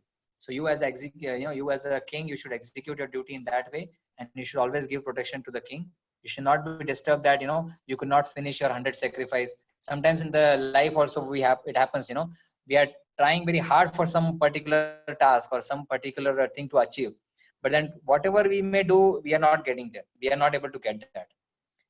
We are trying too hard, but still we are not getting that. So we should accept that as the will of the Lord, because there is some plan behind that. We should not be disheartened. We should not be, stressful because of that and full of anxiety because of that. We should think that this is the will of the providence, that I'm not getting this. We should be tolerant enough and surrender to the Lord. Of course, we should try to have our efforts, but then if we are seeing that the things are not happening in our favor, then you should just be tolerant and do your duties, which are rightful duties, and don't be very upset and very anxious for that particular thing. So this is a great lesson from this episode. And further, he gives more protection, more advices. I think we have less time. I want to cover one important point, so I'll just move to that. So he gives us further instructions that to give protection to general mass of people who are citizens of the state is the prescribed duty occupation of the king, right? So you have to give protection. So don't think as a king, as I'm saying again. So you can replace the king with the house leader also. As a house leader, it is your duty to protect the general mass of the people who are under your shelter. Be it your wife, be it your children, be it your elderly parents, be it your relatives, whoever are in your shelter. So give protection means what? You have to see that they are in the right path. You don't have to be like Dhritarashtra. You have to be like King Prithu, that you should see that all are following religious practices or not. It is your duty as a male king, as a male leader, that you should see that all the persons in your family are following the right religious practices or not, or they are in the wrong track. Then you have to bring them back. You have to stop doing them impious activities. It is also said that, but a king who simply collects taxes from the citizens but does not give them proper protection, has the results of his own pious activities are taken away by the citizens. And in exchange of not giving protection, he becomes liable for punishment. So if the king is getting taxes, he should give full protection to the citizen. So if you are expecting anything from your family members also, first you should give them the right things, then you should expect something back from the family members. You should not just extract like King Vena did. You should always have a feeling of protection and you should have a feeling of compassion towards the family members. My dear Lord, I therefore do not wish to have the benediction. Yeah, okay. This is a very important point again. So when Prithu Maharaj was discussing Lord Vishnu with all these things, Lord Vishnu was very happy. He said that please ask for the benediction, because whenever the Lord is happy, he says ask for benediction. We saw in the case of Prahlad Maharaj, we saw in the case of Dhruv Maharaj. Whenever the Lord is happy, he's asked for benediction. So here Prithu Maharaj is saying, I don't want anything. What he's saying, what benediction? He asked, let us see. He says, I therefore do not wish to have the benediction of merging into your existence. O benediction in which there is no existence of the nectarian beverage of the lotus feet. I want the benediction of at least 1 million years. He's asking 1 million years. Year, Khan. For thus I may be able to hear the glories of your lotus feet from the mouth of pure devotees. So see what benediction he's asking. He's asking just give me 1 million years so that I can hear the nectar of your Krishna Katha. मेरे को 1,000 million 10 lakh कान दे दो so that मैं हर कान से सुनता रहूं भगवान की glories के बारे में. Right? This is where our organization name is also ISKCON. इस कान से सुनना है और इस कान से भी सुनना है ना. ऐसा नहीं कि इस कान से सुनना और इस कान से निकाल देना है. और organization Prabhupada has made ISKCON, है ना. तो इस कान से सुनना है, इस कान से भी सुनना है. तो दोनों कानों से सुनना है.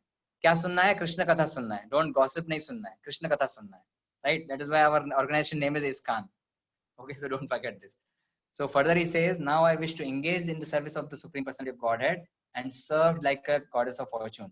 So he has only one desire, that to hear Krishna Katha and to serve the Lord. So this should be our desire also, to hear Krishna Katha always, Nityam Bhagavata Sevaya. So hear Krishna Katha and serve the Lord. This is what he's asking the benediction. Then I hope it is okay if I take 15-20 minutes extra, right? I have something critical in 2-3 slides. Hope it's okay. Yes, Prabhu. Yeah.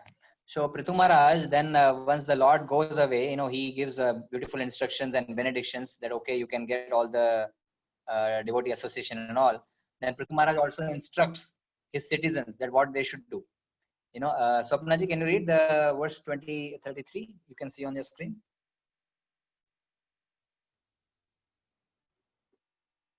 Prabhuji, 23? 33, the one you see on the screen. Yes, Prabhuji.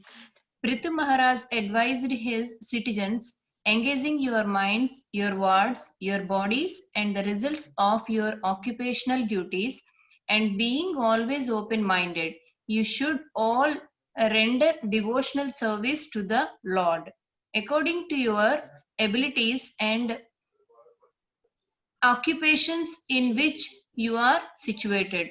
You should engage your service of the lotus feet of the Supreme Personality of the Godhead with full confidence and without reservation. Then you will surely to be successful in achieving the final objective in your lives. Yeah, so what he is saying to his citizens, that in whatever capacity, whatever condition you are, please render the devotional service. You should not think that I can go in temple and only render a devotional service. I can be a brahmachari, then only I can render a devotional service. No. In whatever state you are there, in whatever condition you are there, in whatever grahastha life you are there, you can serve. You don't require too much opulent things to serve. You can serve in whatever condition you are there, you have to serve. This is what is instruction of Prithu Maharaj to their citizens. Right? So whatever, you always be open-minded and should render the devotional service to the Lord based on your capability and occupation. Right? So this is what it says. And then Prithu Maharaj also meets the 4 Kumaras. 4 Kumaras, right? The sons of Brahma. So 4 Kumaras also meet and they also have a discussion with Prithu Maharaj. So they also said, when Prithu Maharaj meets Lord 4 Kumaras, he asked one question again to 4 Kumaras. What is the question he asked? In the text 15, I therefore ask you in this material world, how we can very soon achieve the ultimate goal of life. Right? He is not asking anything else. Prithu Maharaj is asking to 4 Kumaras that how we can achieve the ultimate goal of life. Right? So we when we are having some corporate trainings, all Prabhujis, when we are having some corporate training, we are asked that what is your 5-year plan? What is your goal in next 5 years? What is your long-term goal and short-term goal? Right? So this is being asked to us. But then what is here is the ultimate goal of life. No short-term, long-term. What is the ultimate goal of life? This is what Prithu Maharaj is asking. So what 4 Kumaras are answering, that that the ultimate goal for the welfare of human society is detachment from bodily concept of life and increased and steadfast attachment for the Supreme Lord, which is transcendental beyond the modes of material nature. Right? What the four Kumaras is saying, that you have to be detached from the bodily concept of life. You should not be too much attached to your bodily things. You know, body is there. We have to maintain the body as a vehicle for the soul to reach the right destination. We should not be completely, we should not be in front of the mirrors 24 hours. Right? It is not right. We should not be completely just taking care of the bodies only and not the soul. So this is what is told by four Kumaras. A candidate for spiritual advancement must be non-violent, must follow the footsteps of four great acharyas, must always remember the nectar of the pastimes of Supreme Lord, must follow the regulative principles without material desire, and while following the regulative principles, do not blaspheme others. Today morning only we were discussing about following the regulative principles and blaspheming, right? So here again this instruction is coming from Srimad Bhagavatam, that you don't have to blaspheme others and follow the regulative principles. This is the only ultimate goal of life, that by following regulative principles, you can lead a very spiritual advanced life. You can lead a very simple life. Also it is written, see, a devotee should lead a very simple life, not to be disturbed by dualities of opposing element. You should tolerate. So tolerance, leading a simple life, following regulative principles is the qualities of a devotee which we should follow, which four Kumaras are also advising to Prithu Maharaj. Right? And always engaged in the devotee in the service of the Lord. So this is what is told by Prithu Maharaj. And finally, in the next slide, if you see, Prithu Maharaj and wife goes back to Godhead. So finally, what happens? I think, let me see 1 minute. Yeah, okay. So finally, what happened when Prithu Maharaj was, ruled for a long time and he was going to retirement now. So this is again for all Prabhujis, this is a very important point. Can you see verse 1 to 3? Nehaji, can you read? Nehaji, are you there?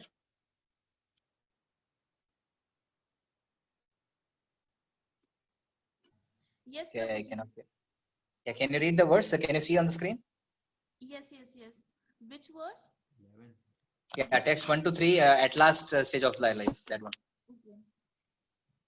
At the last stage of life, when Maharaj Prithu saw himself getting old, that great soul, who was the king of the world, divided whatever opulence he had accumulated amongst all kind of living entities, moving and non-moving. He arranged pensions for everyone according to religious principles, and after executing the orders of the Supreme Personality of Godhead in complete coordination with him, he dedicated his son onto the earth, which was considered to be his daughter.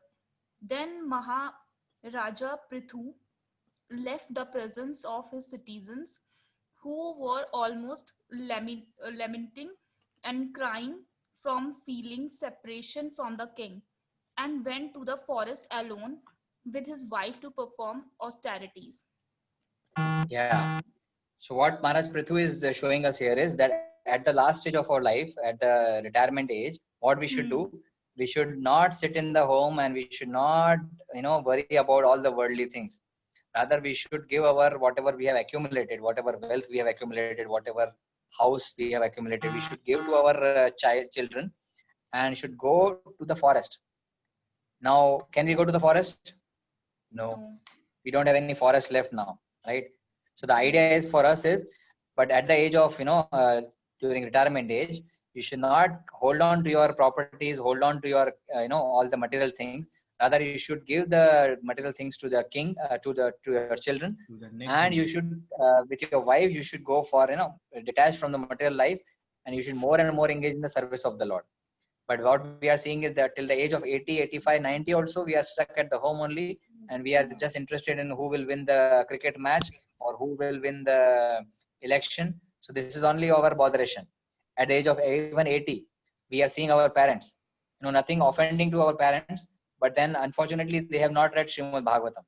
But we are reading Srimad Bhagavatam. We have to take that instruction of Prithu Maharaj that during our last stages, we should focus more on the Lord. and we should give up all the material things slowly to our children.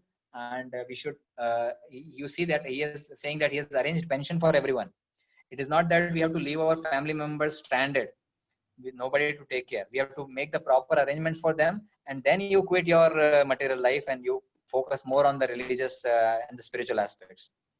Right? This is what he's showing from us, Prithu Maharaj. And further it says that he went to the forest, and he always engaged in the service of the Lord, and he tried to focus his complete mind in the devotion of Krishna, the son of Vasudeva. If you see in the text 39, he gave up all his sense gratification and he focused on the devotional service of Krishna, the son of Vasudeva.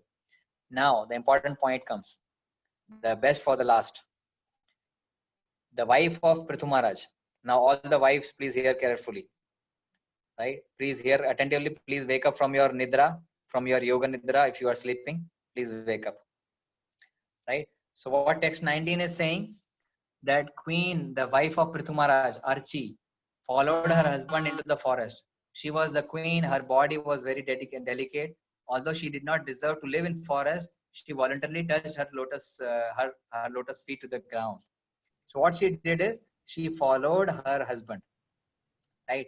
So this is an instruction for all the ladies of the group, that we have to follow. You have to follow your husband. Of course, if he is righteous. Here, King Prithu is seeing that she's not willing to go to forest. She's very delicate. She's a queen and have a very tender body, but still she is going to forest against all odds. She's following her husband in all her practices. So this is the lessons. All Prabhujis are laughing. I can see them. Pradeep Prabhu, very 70 mm smile. So I can see that. They all know that whether we are following or not, Prabhu. Yeah. Okay. So that's what. Then finally in 21 she says that when Queen Archi saw that her husband, who had been so merciful on her to before that. So as she did not deserve to live in the forest, they were eating all the forest products like leaves and flowers and fruits and all those things. It is very difficult for that. So it is not asked now for all the wife to go to forest. But then what is being asked here is, what is being told here is that the Stri Dharma is to follow what husband is doing and support him in whatever he does. Of course, it should be as per the Vedic injunction. Do not support her in the wrongdoings. But if you see the wrongdoings in the husband, you have to bring it back to the right doings, if you know that. And you have to support him, support 100% from your body, mind, and soul to the husband. This is what Queen Archi is saying. Right? And then when she saw that her husband completely lost in the devotional service, and he's having no bodily symptoms because he was having the dhyana, and he was completely remembering the Lord. He's showing no bodily symptoms. Then she lamented for a while, and then built a fiery pyre on the top of the hill, and placed the body of her husband on it. So Prithu Maharaj gave up his body in the forest, thinking about the Lord. And then she saw that there are no symptoms of the life. She arranged herself, because they were all both alone in the forest, right? So she arranged the what do you call, the fiery pyre, the chitta, and on the top of the hill, and placed the husband's body on that. Then what happened? After this, let us Samira Mataji, or wait, you have read already, I think. Sridevi Mataji, are you there? Can you read the text 22?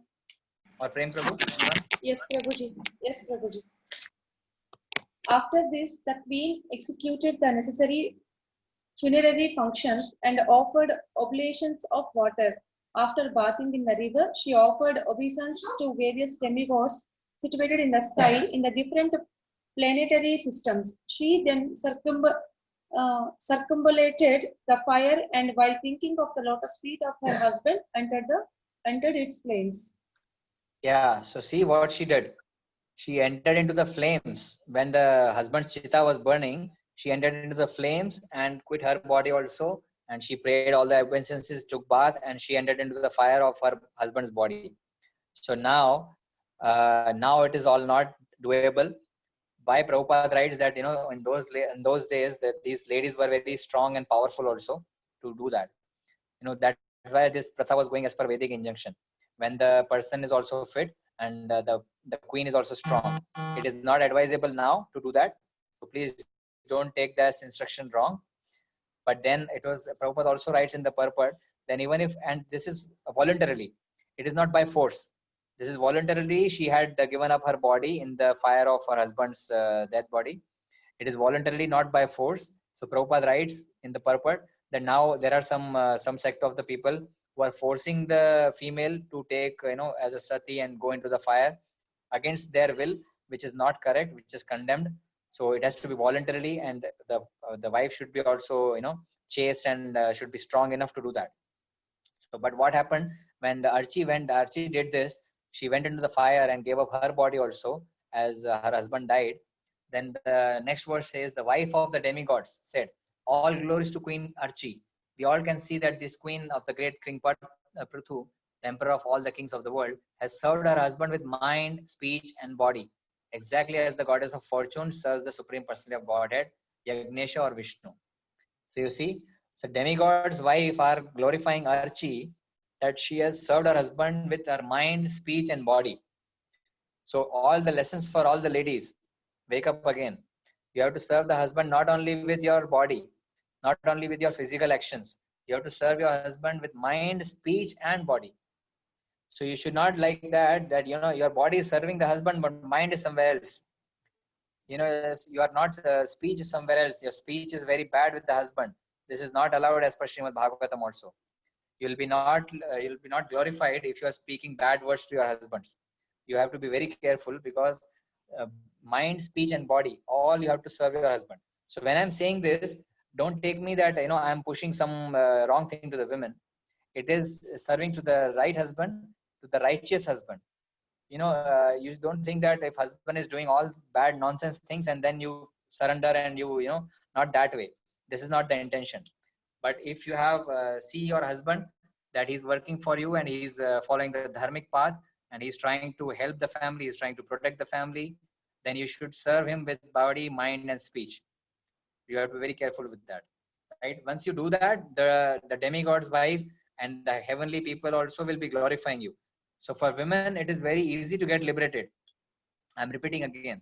For women, it is very easy to get liberated. They have to just follow their husband and serve their husband. If the husband is pleased, they will be getting liberated.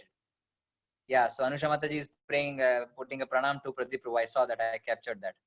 So I took a photo also, Mataji. So the idea is that, this is what Bhagavatam says, So this is what Bhagavatam says, that how we should behave as a family. We should respect each other as a husband, wife. We should respect each other. We should nurture our kids together. We should give them proper love, care, and affection, and teach them how to progress in Krishna consciousness, teach them how to progress in bhakti, make them a nice person, make them a nice devotee, because a devotee has all the good qualities. It is not all the bad qualities in devotee. The devotee is always a good quality. So this is a very instruction for the wife. And the text 26 says, the wife of demigod continued, just see how the chaste lady Archie, by the dint of her inconceivable pious activity, is still following her husband upwards as we can. So these demigods are very interesting character. They can see downwards also and they can see upwards also. Downwards means on the earth and upwards means on the heavenly planets, above demigod planets. So this Archie, when she entered into the fire, she was going above demigods and she was going in a higher planet, where King Prithu went. Where King Prithu went, she went to Golok Vrindavan. He went to Vishnu Loka. So Archie also went to the same planet. And she just followed her husband and she went to that planet. This is very important thing here. A wife, just by following her husband, she can go to the Vaikuntha planet without any much, disturbance or much efforts. So this is very important here. And then finally, the last slide. हमारे लिए क्या है भाई इस सब में? What is in for me? हम लोग ये 1.5 घंटा पूरा ध्यान लगा के सुन रहे हैं. आधे लोग सो रहे हैं, आधे लोग जाग रहे हैं. Half people are sleeping, half people are waking up. 2 घंटा हो गया? Oh, sorry, Prabhu, 2 घंटा. Vishnu Prabhu, sorry, 2 घंटा. So what is in for me? So let us read what is in for me. This is the last slide. I'll be closing in 2 minutes. I can ask somebody to read. Okay. Who can read? Sneha ji, can you read?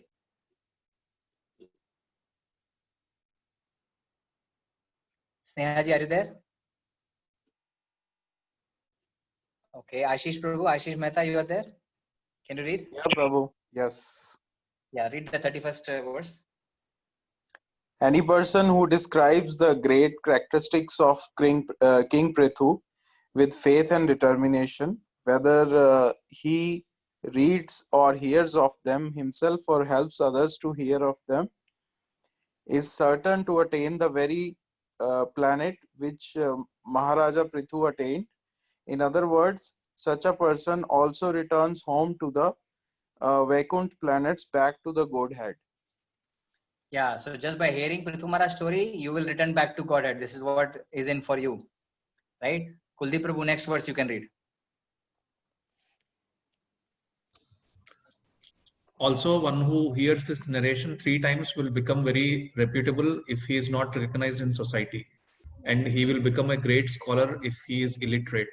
In other words, hearing of the narrations of Prithu Maharaj is also auspicious that it drives away all bad luck. Yeah, so it drives away all bad luck. You know, if we are just hearing the glories of Prithu Maharaj, it drives away all bad luck. It brings all auspiciousness in our family, in our life. If we are illiterate also, then we become great scholar.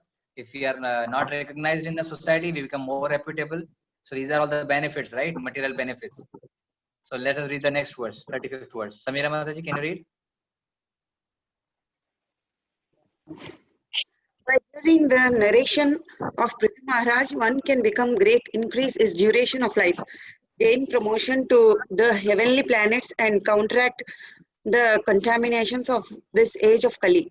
In addition, one can promote the causes of religion, economic development, sense gratification, and liberation. Therefore, from all sides, it is advisable for a materialistic person who is interested in such things to read and hear the narrations of the life and character of Prithu Maharaj. Yeah, so we are all materialistic people. If we read and hear the character of Prithu Maharaj, this all will happen to us. We'll be able to counteract the age of Kali. Our duration of life will increase, and we'll gain promotion to heavenly planets. And we can progress in Dharma, Artha, Kama, Moksha, everything. Right? Now the last benefit, which is for the devotees. Now whoever is devotee, he will have the last and final and foremost benefit, for which many people reading Bhagavatam reads Prithu Maharaj Katha. Anusha Mataji, you can read out loud.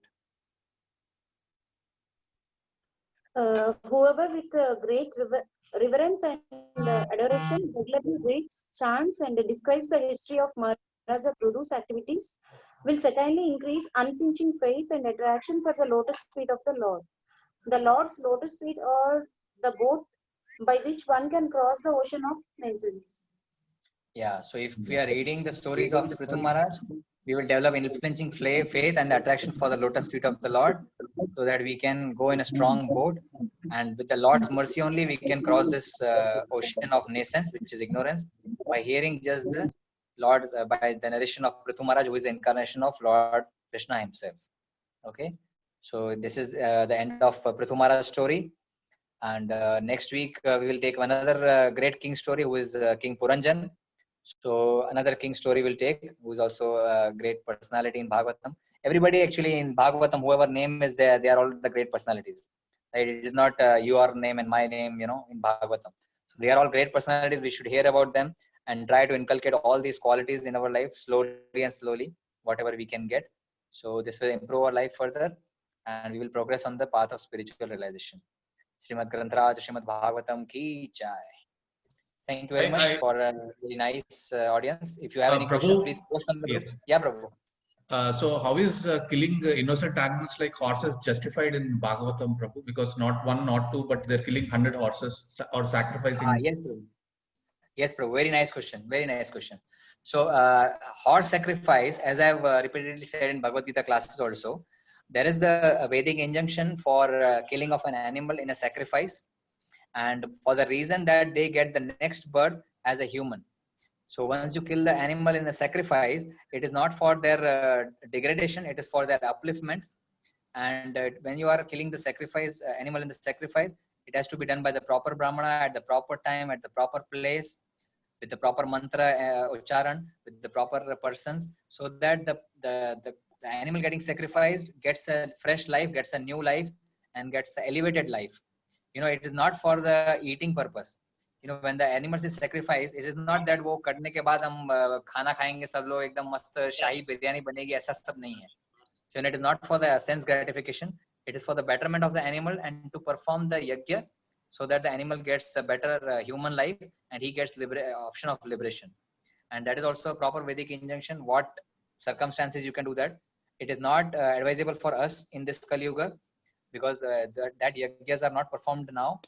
And only yajna which is performed for Kali Yuga is Harinam yajna, or chanting the holy name of the Lord is the prescribed method for Kali Yuga. So which will give the similar benefit for all the yajnas, as the Srimad Bhagavatam says, Krite yadhyayato Vishnu, Tretayam yajato makha, Dwapare parichayam, Kalautad Hari Kirtanat. So Kalautad Hari Kirtanat, Hari Kirtan in the Kali Yuga will give the same benefits of the yajna performed in Treta Yuga, of the deity worship performed in Dwapar Yuga, of the meditation of Vishnu performed in Sat Yuga.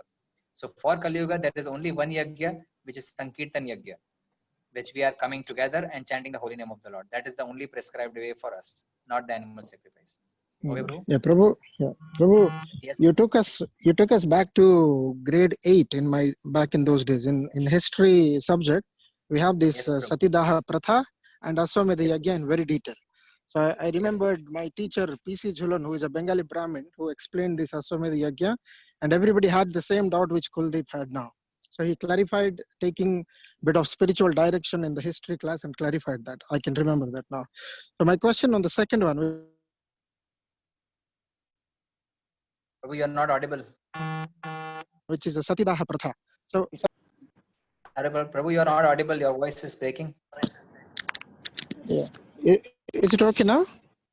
Yeah, better, Prabhu. Go ahead. Yeah. Okay. The Satidaha Pratha, did it start with Archie? From that time it started? She is the one who started the Satidaha Pratha? No, Prabhu, it's not that. It started with her, but it was prevalent in the Vedic injunctions that a wife has to quit her body along with the husband. That was the Pratha in the Vedic civilization. It didn't started with Archie. From where it started, I am not sure, but not with Archie. It is not mentioned here in this story, at least. But it was a practice for Vedic because injunction. we can all. Because it ran for quite a long time in our Indian history, actually. If you see Jawar, which is Rajasthani kings, this happened a lot with Rajasthani queens. So later it was abolished after long struggle. Yeah, even in the British time also it was there. But then as Prabhupada also writes in the purport, that later on what happens, if the women are not willing to give up their life also, then also their relatives were forcing them to, they were throwing them in the fire, which is absolutely wrong. And hence this Pratha was stopped actually. But there are, as per Vedic injunctions, it has to be done for the strong ladies at the later stage of life. And they were all elevated souls, Prabhu. They are not like us, not very strong. Nowadays, if something also happens, we are very not very sacrificial mood. But these ladies were all Vedic ladies, and they are in Bhagavatam. So they are just teaching us that the takeaway from this is that husband's benefit or husband's following, how strong they were in following their husband. If husband is going to forest, they go to forest. If husband quits their body, they also quit their body. So that is the strong determination of the wife to follow husband. This is what we have to learn from this. Right. So and when they quit, when Archie quit their body, she also went to the Golok Dham, to Vishnu Loka. So it is just the end of this particular body. But the surrenders to the husband, following to the husband, is the determination quality which we should learn, and which every wife should imbibe. This is what we should take away from this. Yeah, Prabhu. Do you remember, Prabhu, who abolished this Pratha? Do you remember? There was a Raja Ramon Rai or someone, right, who abolished this Pratha? No, Prabhu, I am not sure, Prabhu. I have to check it. Maybe you can just search it. Okay, I'll check. I'll check. It was my grade 8. You took us back actually. Yeah, okay, Prabhu. And your story was also nice, which you posted in the group today. So that was also interesting. Yes, this is okay, the Raja festival. Yeah. Yes, thank you very much. Okay, so we'll stop here. Srimad Bhagavatam Mahapurana ki jai. Srila Prabhupada ki jai. Thank you, everyone. Hare Krishna. Hare Krishna, Prabhu. Hare Krishna. Thank you all. Thank you for joining. Hare Krishna. Hare Krishna, Prabhu. Thank you.